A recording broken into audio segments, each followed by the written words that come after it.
Hey guys, welcome to the first episode of Dad Surviving Divorce. You know, I wanted to cover on this first episode the topic of building your support system to help you get through your divorce. I'm starting out with this because I think it's critically important as you're going through and starting your divorce, and it's even important as you progress on, to have a support system that really is helping you in a positive way. And what I mean by that in a positive way is, the goal of a support system, in my opinion, is to help keep you calm and grounded throughout this process. Going through a divorce is one of the most stressful things that you will ever experience, in your life. And everything that you can do to help you deal with it in a constructive and positive way is, I feel, incredibly important. Now, and like I said, the main thing you're doing is you're trying to build yourself a foundation to where you can be calm and grounded throughout this. So that way, when the stress and the anxiety and the issues are hitting you, and you're freaking out about what may happen or what might happen or what is happening, or just the laundry list of scenarios that can happen, you need a support group that pulls you out of that and gets you to think calmly and clearly, from a calm and grounded mind, so that you're able to deal with this. And if you're able to deal with this, then you're going to be in a much better position to help your kids deal with this. And the sooner you can figure this out, the sooner that you can lay that foundation and get your support system working for you, the better you're going to be. Now, some of this is going to seem I'm going to be stating the obvious, but I know for me, I wasn't thinking along these lines when I was starting my thing. I mean, I found some information. I thought I had an idea of what was going on, and shortly into it, everything changed and threw me for a loop. And pieces of my support. Now, fortunately, I had a very good support system, just because the people I was surrounded with were generally helpful. Now, not everybody, and those pieces that didn't really help support the goal of remaining calm and grounded really didn't help me and caused me a lot of stress and anxiety. And my hope is that if you can watch this video and think about it, that you'll be able to make some adjustments early on so that you will be in a better position to make yourself calm and grounded, which will help you and your kids. Okay, so I'm going to cover, these are what I consider the pillars of your support system.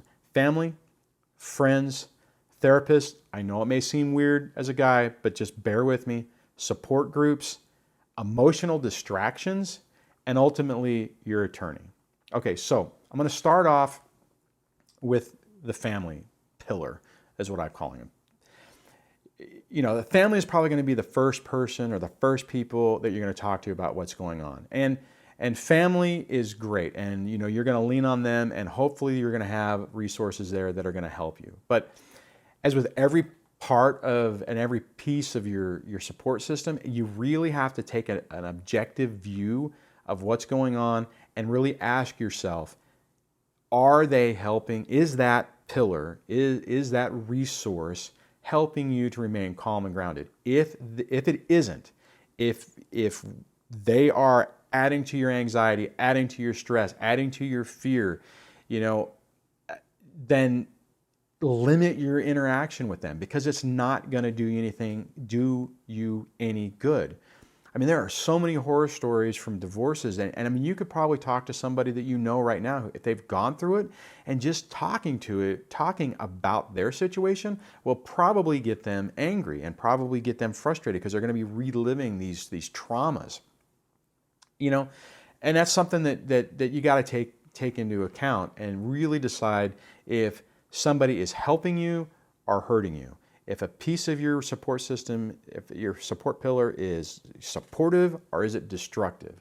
And family is no different than that, So when you're doing that, I mean, there's nothing wrong with saying, okay, I mean, it could even be, your brother or your one of your parents who really aren't helping you to stay calm and grounded. If that's the case, Just limit your interaction with them and find a different pillar that you can lean on to help you through this. Okay, so the second part, like I said, was friends.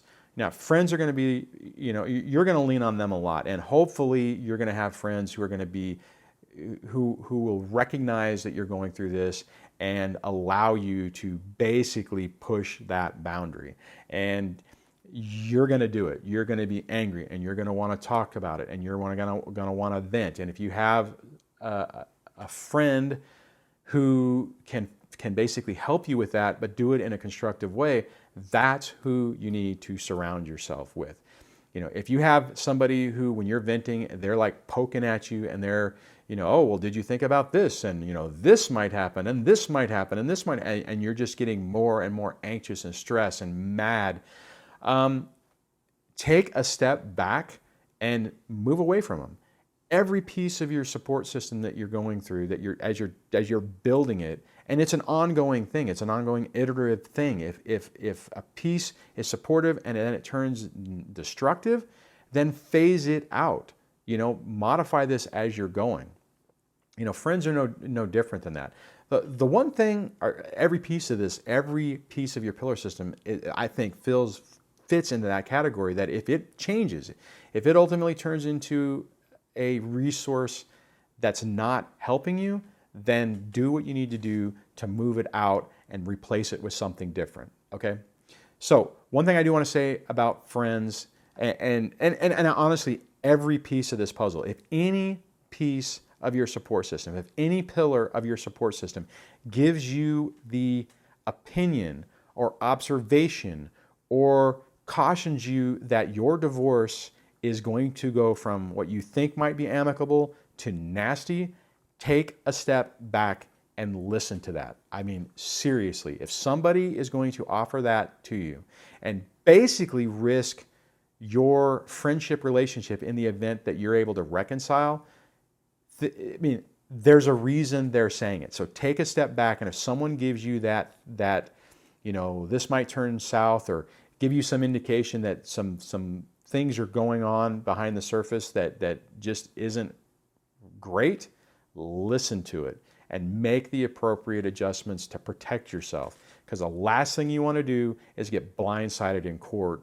and, basically think it was going one way and realize that you were playing nice, so to speak, and your ex had a completely different agenda, and you walk into court and you're unprepared. So I know even just saying that really doesn't kind of work into the whole idea of keeping you calm and grounded, but you don't want to be naive, and you don't want to let yourself get blindsided. So if any piece of your support system, if any pillar of your support system gives you a cautionary note to think about, then take it seriously, take a step back, talk to your attorney about it, and make sure you're prepared, okay? So the next thing I want to talk about is a therapist. Now, I get it. Guys typically don't think that that's, I'm not going to talk to a therapist. That's a waste of time. That's whatever.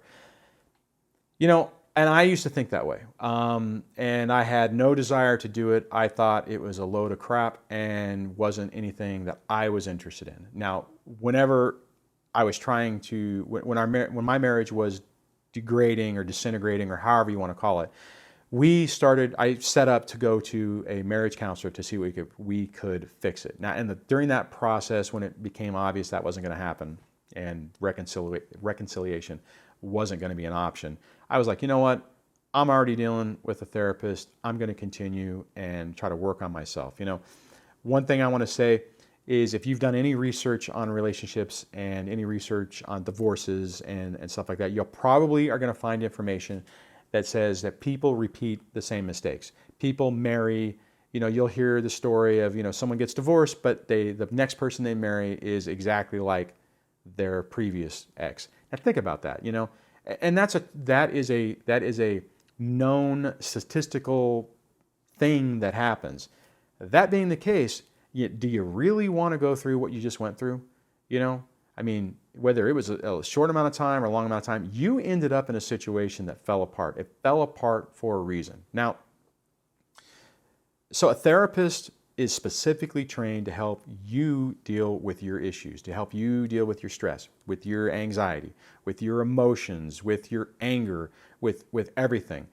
So it may not seem like something you want to do, but if you're having issues, if you're frustrated, if you're angry, if your emotions are all over the map, give it a try. You've got nothing to lose, and only improving your life is the gain. So think about it.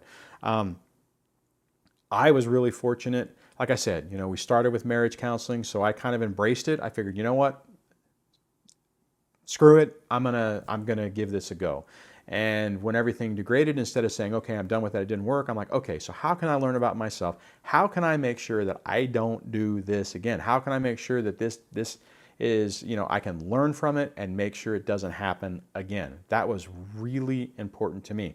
Plus, then the more I learn, the more I'm going to be able to help my kids. So, like I said, therapists are trained to deal with this. They're trained to navigate these waters. They're trained to help you move through it. So open yourself up and consider it. Give it an option. So therapists are people just like us. So some of them are good, some of them are bad. Some of them bring different skill sets to the table. You might have to interview some, but think about what you want later in life. Think about where do you want to be? What do you want to be doing? That type of thing.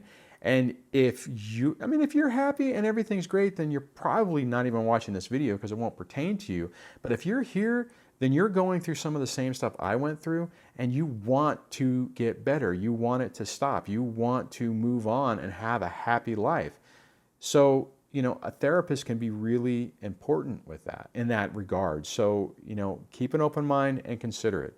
I know, as you're going through a divorce, money can be tight.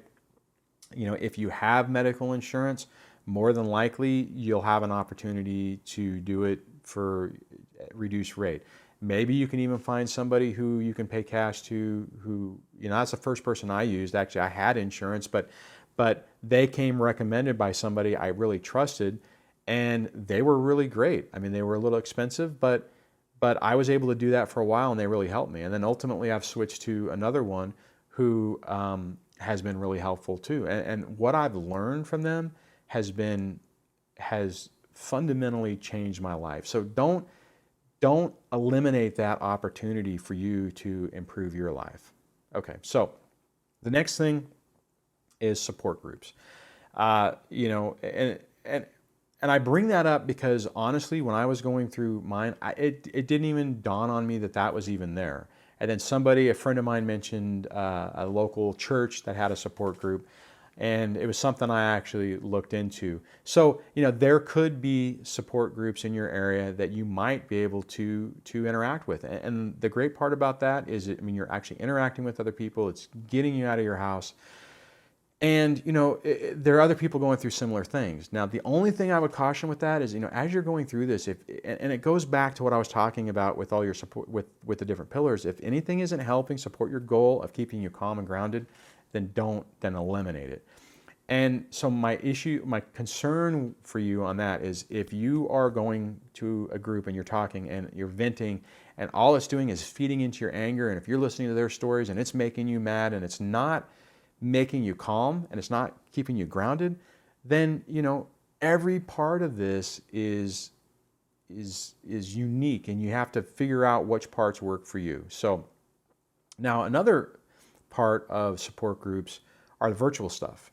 Basically this video right now, what you're watching, is what I would consider a virtual support group. And there are YouTube channels, there are blog sites, websites, forums. There's all kinds of different stuff that can be helpful. And, look into that. And like I said before, anything that's helpful, keep it in there. If somehow it's helping you feel calm and grounded, then include it into your support system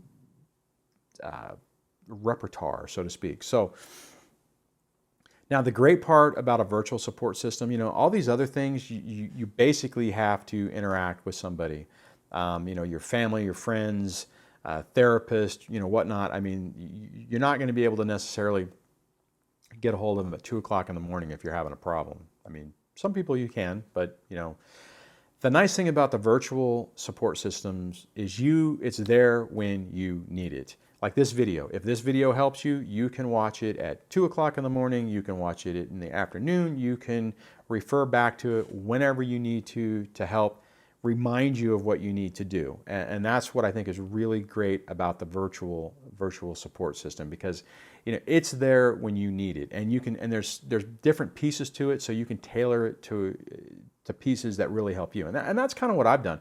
There are various different sites that I've worked through and I used for a little bit, and then I moved on to something different. I didn't really use a lot of them because part of the problem is a lot of it isn't supportive. I mean, you're hearing the horror stories of how bad things are, and people are mad and angry and venting, and it just doesn't really help. I ultimately found a couple of sites that really have helped me understand a lot about my situation, and I'll get into that in a different video. But if you find something that helps, then stick with it. So, okay, on that with the support groups, that's like I said, the best part about it is it's there when you need it. Okay, now the next thing, and this might seem a little weird to say, that an emotional distraction is what you should add into your support system. And you'd be like, what does that even mean?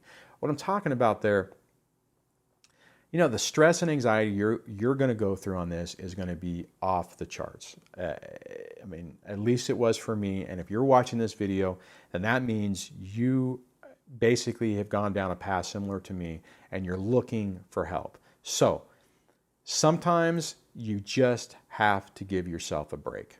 Okay, you have to. And what do you do? I mean, what do you do whenever you don't have a lot of money, you don't have a lot of resources? What do you do? Now, for me, what I started doing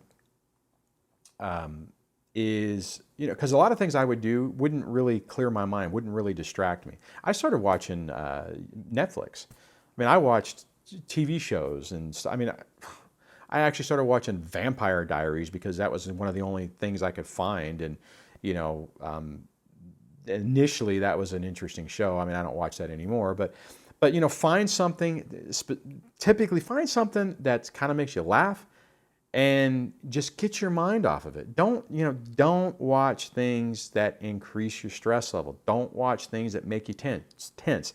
Don't watch things or don't do anything on your distraction pillar that doesn't actually help you. Again, it goes back to what I said before. If any part of this isn't helping you to remain calm and grounded, then eliminate it. Just get it out. Just freaking move it over to the side, and don't do it. Don't watch movies that are going to stress you out. Don't watch movies that are going to make you, reminisce about your relationship, like romantic comedies, just don't do it to yourself. Just find something that distracts you, that can give you a break to recharge your batteries, and, get yourself into a calm and grounded space. I mean, that's really important. So, okay. The last part of your support pillar that I want to talk about is your attorney. If you, I mean, the thing with attorneys is you may not want to use them at first because they're expensive, right? And just as you're going through this, if you get any indication that your ex is using an attorney or going to use an attorney, then you need to have one yourself, just because you're going to need somebody there who understands the system and can protect you and protect your interests. And if you walk into court and you're unprepared, it's not going to be a fun time. So, now if everything is bottom line is, if everything's going okay, you're not going to be watching this video. If you're at this point, if you don't have an attorney, find one.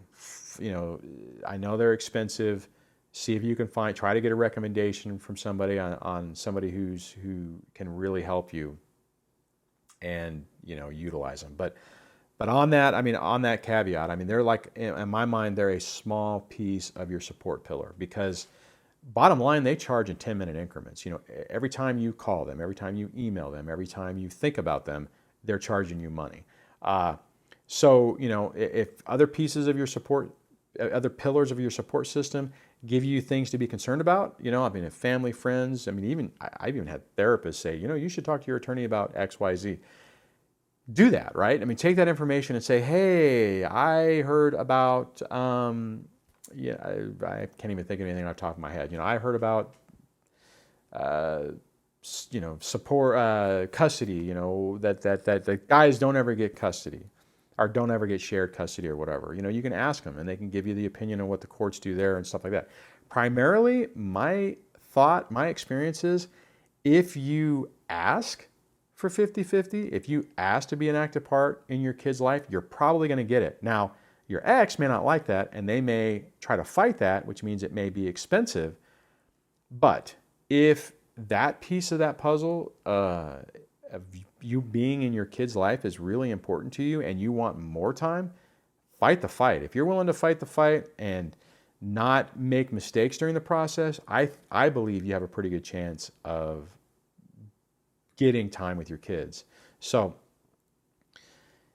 but like I said, you don't want to use them for venting. You don't want to use them whenever you're trying to deal with the emotional issues. They're not a therapist and they are super expensive. So, use them when you need to. And to be honest, the problem is a lot of times they're going to tell you stuff that you're not really going to want to hear and you're not going to like, and it's going to make you mad.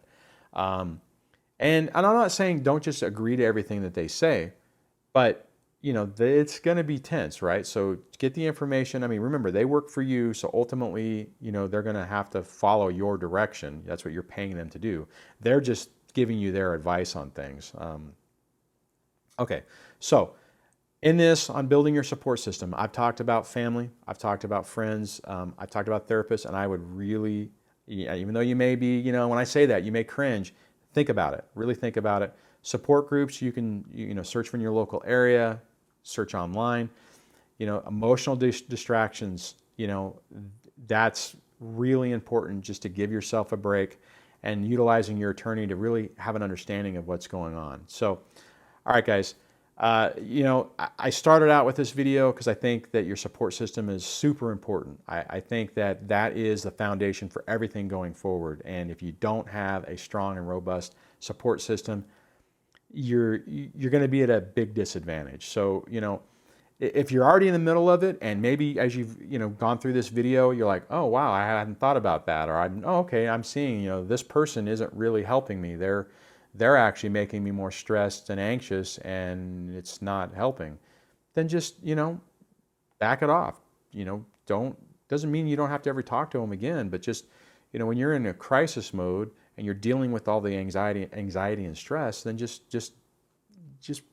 make sure the input that's coming in to you is positive and it's helping support that goal of keeping you calm and grounded. Anything that isn't doing that, you need to really take a step back. So, all right, guys, I hope you found this video informative. I hope it was interesting for you. I'd love to hear your comments about what pieces of your support system that you've been able to build for yourself that's been helpful, and maybe even some of the stuff that you've done are things that you've interacted with that didn't help you. Leave a comment below on that. And if you like this video, give it a thumbs up and subscribe to the channel. I'm going to be creating content. One of the things I said in the introduction video is I'm doing this to try to create what wasn't there for me.